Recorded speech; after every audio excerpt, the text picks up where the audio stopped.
नमस्कार दोस्तों, क्या हाल चाल है सबके। उम्मीद करता हूँ सब बढ़िया होंगे और आप सबका मैं बहुत बहुत ज़्यादा शुक्रिया बोलना चाहता हूँ क्योंकि आप सब ने जो मेरे लास्ट की 4 वीडियोस पे सपोर्ट दिखाया है और मेरे चैनल पे जो सपोर्ट दिखाया है, जिस हिसाब से मेरी वीडियोस चली हुई हैं, तो मुझे काफ़ी ज़्यादा अच्छा फील हुआ और मुझे थोड़ा सा मोटिवेशन भी मिला नेक्स्ट वीडियोस बनाने का। तो उसी के चलते अभी मैं जो आज वीडियो लेके आया हूँ स्पेशली आपके सामने, वो ऐसी वीडियो लेके आया हूँ जो कि यूट्यूब पे आपको इजीली देखने को नहीं मिलेगी। वैसे तो गेमिंग की अगर आप परफॉर्मेंस देखना चाहते हो 3060 की, काफ़ी सारी वीडियोस मिल जाएंगी यूट्यूब पे, क्योंकि मोस्ट ऑफ द पीपल सभी गेम्स के लिए ही ग्राफिक कार्ड को बाय करते हैं।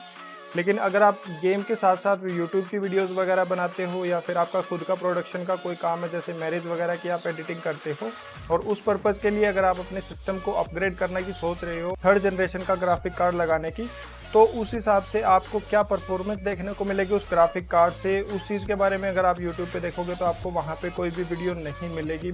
बिल्कुल ही नाम मात्र थोड़ी बहुत वीडियो मिल जाएंगी, लेकिन एक अच्छे से पूरा डिटेल्ड वीडियो आपको देखने को नहीं मिलेगा। मैंने बहुत ज़्यादा ढूंढा यूट्यूब पे, लेकिन मुझे कहीं पे भी नहीं मिला।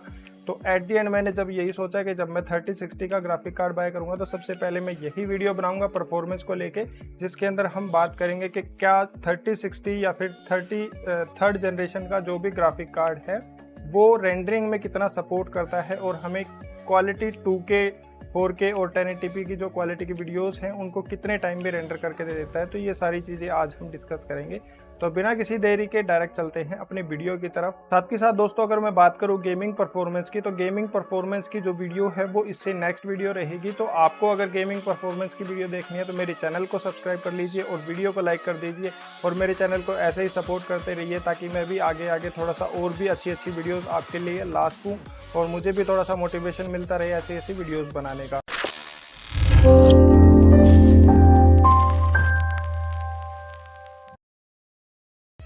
तो दोस्तों, हम अपनी कंप्यूटर स्क्रीन पे आ चुके हैं और यहाँ पे आप देख सकते हो मैंने अपने सिस्टम के अंदर जो मेरा कंटेक्स्ट मेन्यू है, विंडो 11 होने के बावजूद भी विंडो 10 का कंटेक्स्ट मेन्यू यहाँ पे मुझे देखने को मिलता है। अगर आप भी चाहते हो कि आप विंडो 11 के अंदर विंडो 10 का कंटेक्स्ट मेन्यू लाएं और आपको नहीं पता कि कैसे आप वो कर सकते हो, तो चैनल पर वीडियो आपको मिल जाएगा और आई बटन डिस्क्रिप्शन दोनों जगह पर आपको उसका लिंक मिल जाएगा, तो आप इजीली जाके वहाँ से चेक कर सकते हो। और अभी डायरेक्ट चलते हैं हम प्रीमियर प्रो को ओपन करने के लिए, क्योंकि यहीं पर हम देखेंगे कि जो हमें रेंडरिंग है वो कैसी कितनी फास्ट देखने को मिलती है।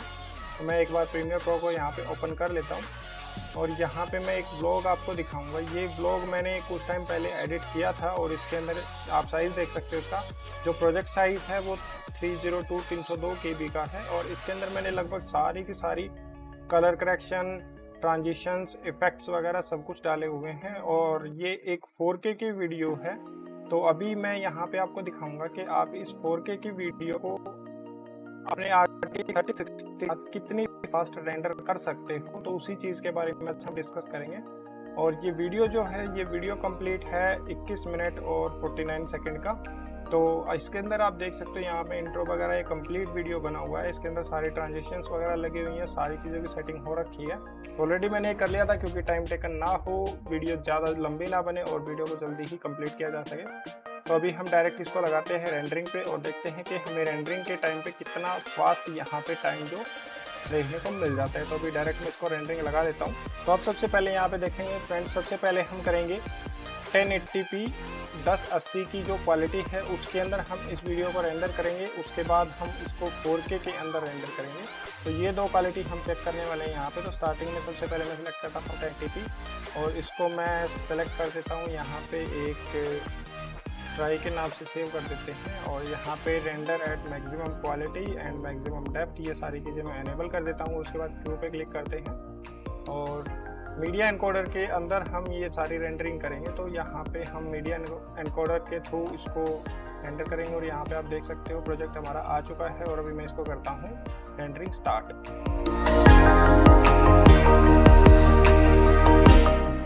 तो दोस्तों, मैं आपको बता दूं 21 मिनट और 49 सेकंड का टोटल वीडियो है ये, आप देख सकते हो यहाँ पे। और अभी इसको हमने रेंडरिंग लगा दिया है और अभी टाइम हुआ है 1 और 1। यहाँ पे भी आपको टाइम देखने को मिल जाएगा कि कितने टाइम के अंदर ये वीडियो जो है वो कंप्लीट रेंडर होगी। तो आप वो यहाँ से भी देख सकते हो।